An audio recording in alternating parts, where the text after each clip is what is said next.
Bonjour, je suis aujourd'hui avec Sandrine Lombard, une fan de cosmétiques qui a plein d'astuces à nous faire découvrir. Par exemple, elle va nous montrer comment faire un baume pour les lèvres nous-mêmes. Alors, nous allons réaliser un baume pour les lèvres. Alors, pour ce baume, il va nous falloir de l'huile de coco, du beurre de karité, que vous pouvez trouver très facilement dans n'importe quelle boutique, et puis de la cire d'abeille.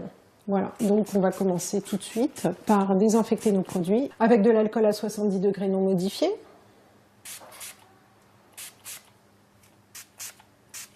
Alors on va mettre au bain-marie notre huile de coco, notre beurre de karité et la cire d'abeille. Pour l'huile de coco, on va en mettre 2 cuillères à café.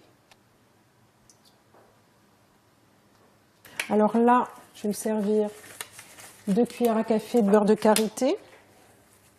Donc là, j'aime bien moi me servir de gants pour aller chercher mes beurres. Du beurre de karité, moi je ne le prends pas en boîte, mais vraiment dans des sacs.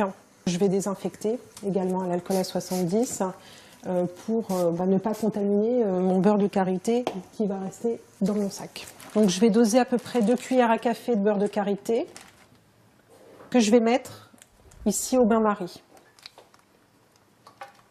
Donc 2 cuillères à café d'huile de coco, 2 cuillères à café de beurre de karité et on va rajouter 1 cuillère à café de cire d'abeille. Voilà, donc je prends ma petite cuillère que je désinfecte pour pouvoir mettre au bain-marie le dernier ingrédient de ma préparation, 1 cuillère à café de cire d'abeille.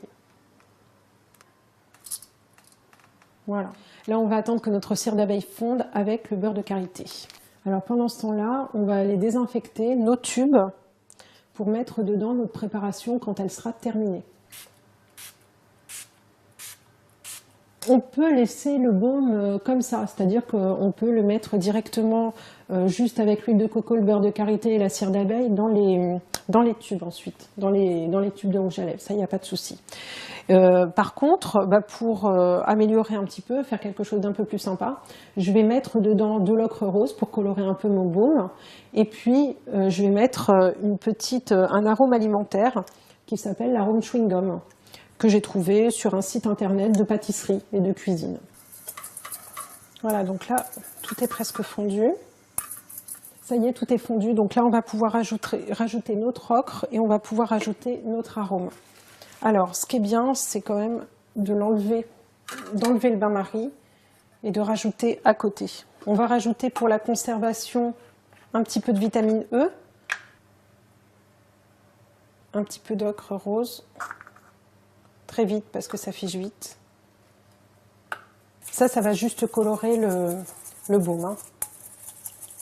Alors, si vraiment c'est trop figé, il est toujours possible de toute façon de le remettre au bain-marie, quelques minutes, juste, voilà, pour que ça puisse, voilà, ça refond tout de suite. On va rajouter notre arôme. En cosmétique fait maison, il y a toujours moyen de rattraper.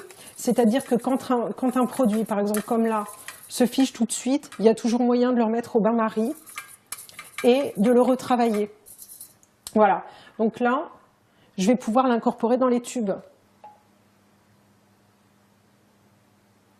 Donc voilà un petit peu ce que ça donne.